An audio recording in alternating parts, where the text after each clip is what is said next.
on board. Well, we could have told him it was bad 2 years ago.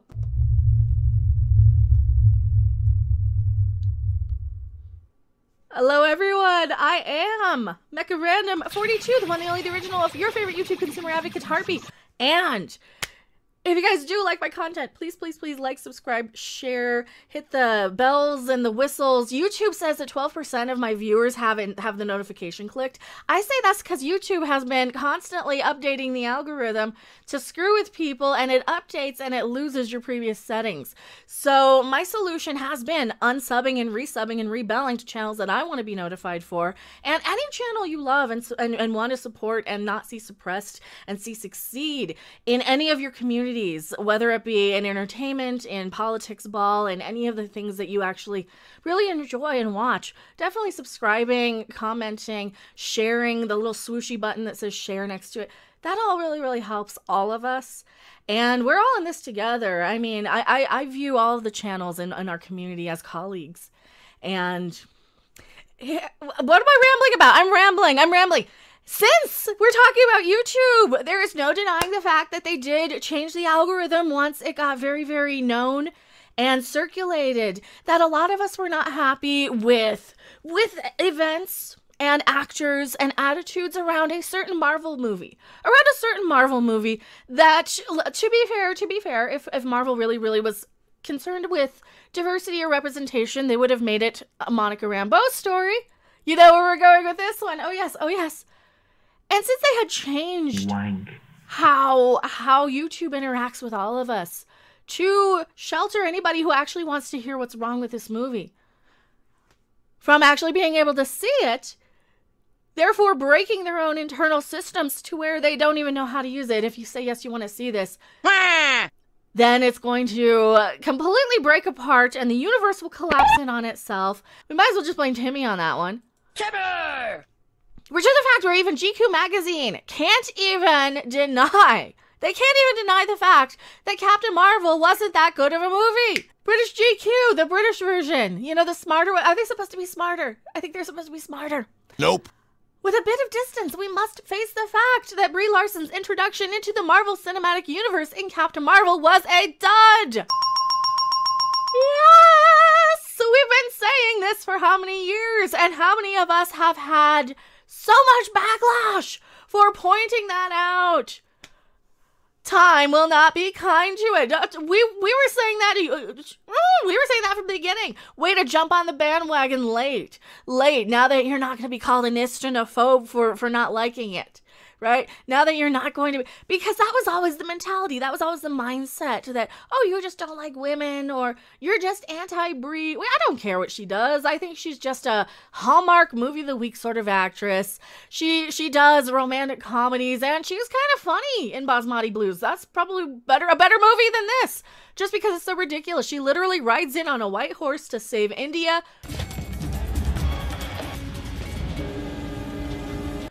from evil big pharmaceutical tech growing plant companies. I don't know what it's about. I watched the thing twice. I watched it twice. I think it's rice. It's rice. Pharmaceutical companies don't grow rice. Okay, so big evil plant growing rice companies. They're saying it's too early to judge WandaVision. They're still waiting for takeoff. Yeah, and I can kind of agree that based on what I'm seeing with something like WandaVision, for example, I can only give the verdict based on what I'm seeing, and the stuff that I dislike about it, I don't think they're going to be fixing, and the stuff I like about it, I know is going to go away. So yeah, Greg Kirby says WandaVision sucks. I can see why a lot of people don't like WandaVision, and I totally get that. I'm not going to say you're wrong for not liking WandaVision. I kind of enjoyed parts of it, but I really wasn't enjoying it as much as I wanted to. However, with something like Captain Marvel, I knew it was going to be a 90s, like a fake 90s, cringe-worthy, you know, the woman has to get back at the man, and girl power, and I get knocked down and I get up again. And that was the whole message of the movie. Excellent! Here's the article. It's a whole giant one. Oh, thank you so much, Anthony Arribas. $4.99 super chat. Thank you. Companies don't care about women or black people. They just exploit them to maintain their woke badge for money, and obviously people will eat it up. Exactly. I know that for a fact these companies don't actually care because they're just chasing these trends. And the second the trend becomes untrendy, or you might get any backlash for jumping on the trend, they take it away, they remove it. There was a certain hashtag that was going around, and I don't know if I can mention that because it's really not related to this, but I'm going to say, if you know and paid any attention to 2020, you would know what hashtag was going around and what mantra people were chanting and reciting. And a lot of the studios put that little hashtag in their profile pic, especially people like Bad Robot, J.J. Abrams, those sort of companies, Disney. A lot of these companies decided to jump on the bandwagon for about a minute because it was trendy. And I called them out immediately for it, and I said, look, if you actually cared about these things, we wouldn't be here. You know darn well you don't actually care about these things, and the fact that you're all of a sudden putting it on your profile now for about a minute, just tells me all I need to know. In the grand scheme of things, even all summer, even having it up on their profiles all summer, still told me all I needed to know, because I knew darn well it wasn't going to last like that forever, and I knew it was as empty and shallow as these movie studios' promises, as their scripts, as their plots, as their characters. This is the McDonaldization of film is where we are at right now in society. And we've been like that for quite a while. I mean, it kind of started in the 90s. The 80s, we still had some magic. We still had some passion. Even some of the 90s stuff was still made with some love and care. And I'm not saying that every single movie in the universe is going to be made without creator passion, because I just reviewed Bill and Ted last year, and that was amazing. And that did have creative passion from the people who created the franchise in the first place. So it's not just a decade-related thing. But when you get these giant Marvel movies, these Disney, Marvel, giant corporation, money-churning advertisements for merch and toys, you know, that's all they really are. These movies aren't made to last. They're not made to do anything other than to get you to go and buy an action figure, to go and buy a Funko, to go and buy a costume, to go and cosplay, to go and buy a jacket and dress up like Captain Marvel so you can see yourself on screen and have your little squad goals. Yeah, and they don't care about the lives of the ones China has. Oh yeah, in those camps. And I don't know if I can even mention it. They pander to China as well. They care more about the Chinese money than us, because what do they want to do? They just want to write an article to explain away to the investors, oh, they didn't like it because they're sexist. They didn't like it because they're racist. And in the meantime, they're spending all this time trying to appease and pander to China.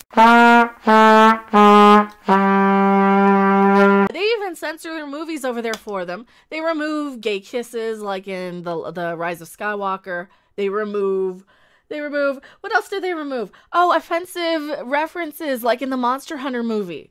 I've heard they've removed some offensive to China references in the Monster Hunter movie. They don't really care about us because, well, we don't matter. We're just a bunch of old white dudes who will just buy it anyway because we're that gullible, right? That's how they think we are. That's what they think of us. And that's why I say this is the McDonaldization of movies. They're just churning these out on a schedule, on an assembly line. They are you bring somebody in to direct a Marvel movie. They're not really directing the Marvel movie. They're just there to say action. It's already scripted out, storyboarded, probably most of the time before they even get there. You think that Kevin Feige doesn't have it all laid out, because he does.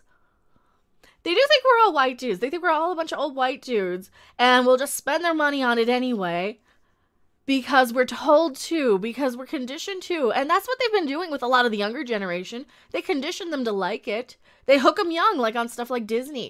And they get them into the Disney cult, where you can't say anything bad about it. And you can't point out their own indiscretions.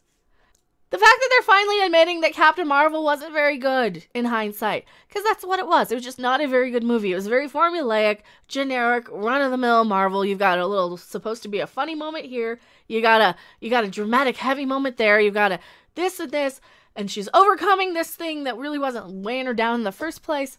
Oh, it was so dumb. It was a dumb movie.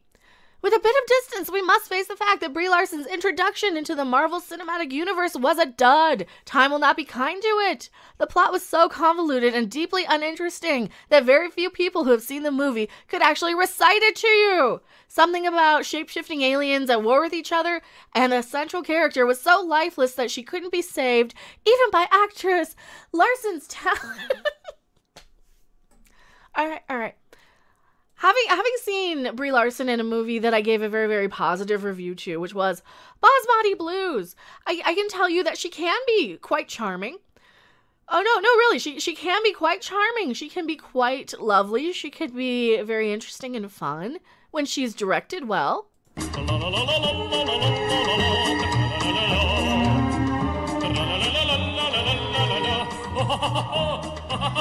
Wank. No, she can't. I'm not just trolling. She can be really, really charming, and she can be good in the right part.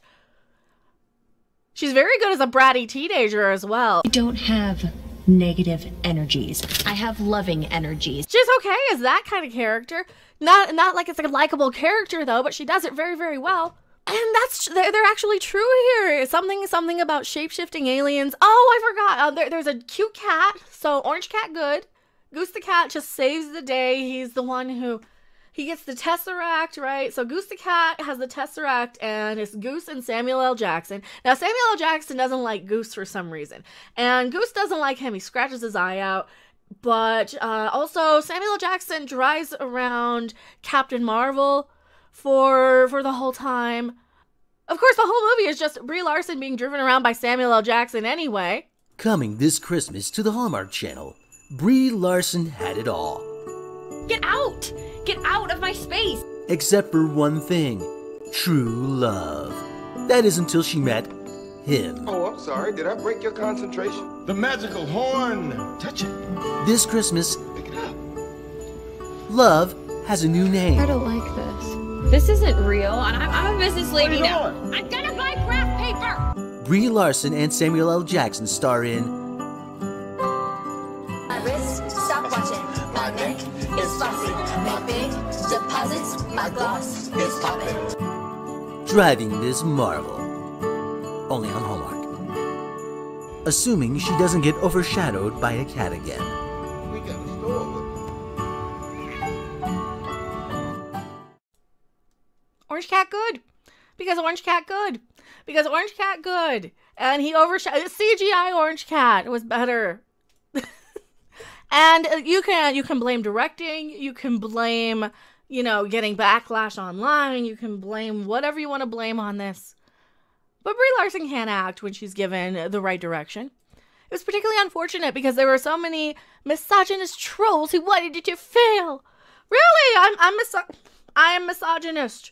How about this? I'd rather not be represented by some woman who is so immature she goes around blaming old white dudes because daddy issues. All right? Maybe I deserve a little bit better as a woman than a girl who tanked a movie that has a Marvel movie that nobody can remember.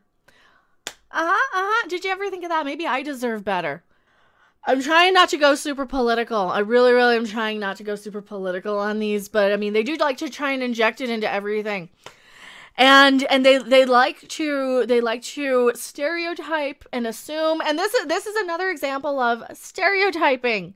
It is stereotyping. You're deciding that all women are the types who disrespect men, who are disrespectful towards men, I should say.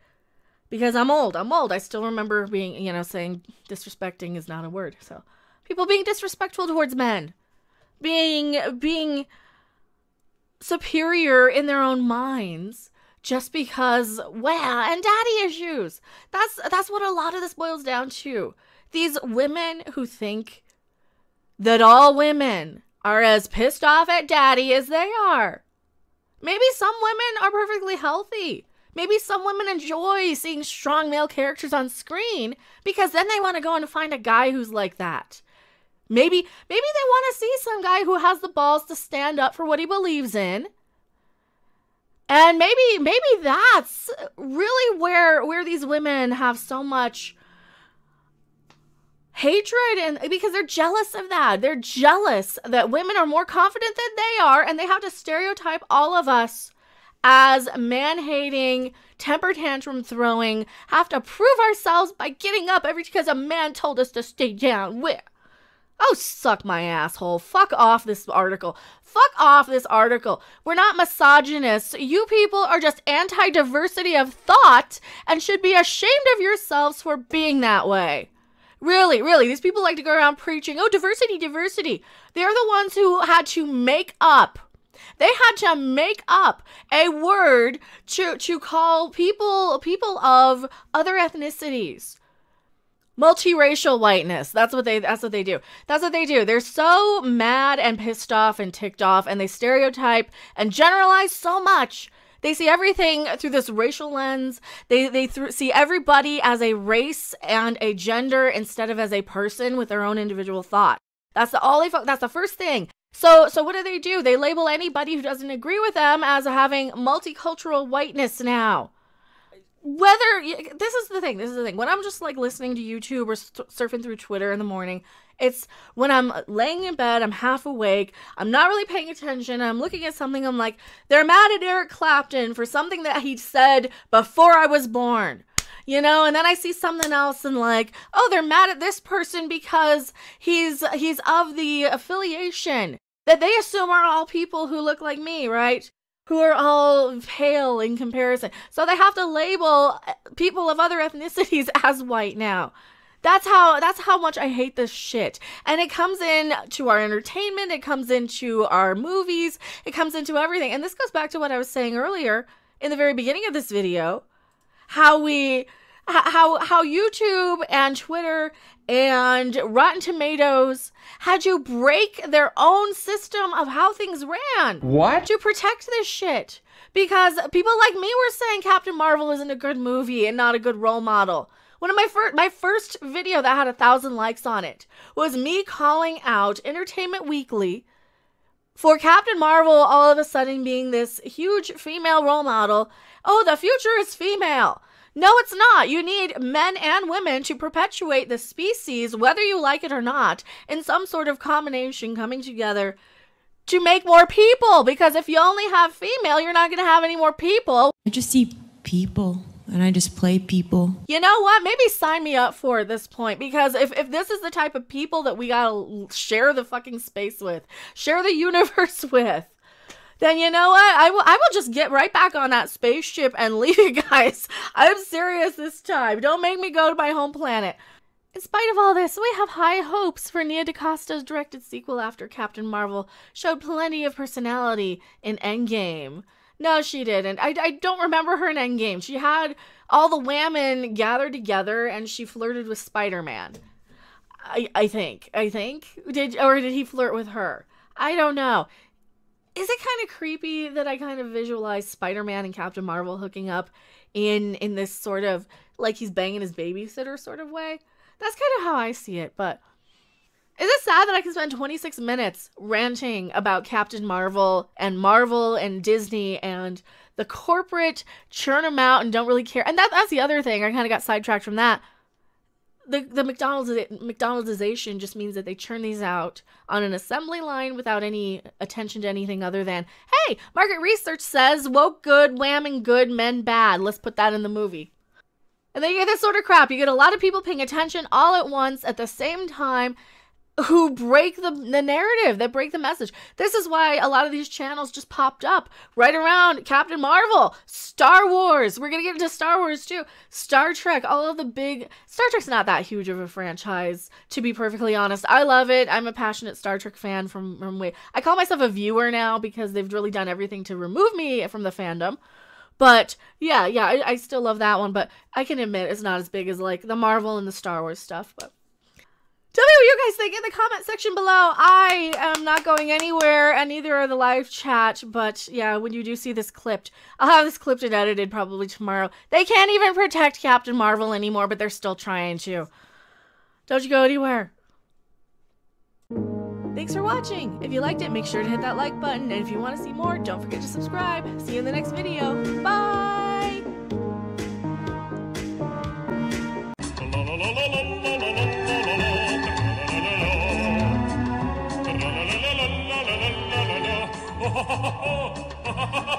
Wank.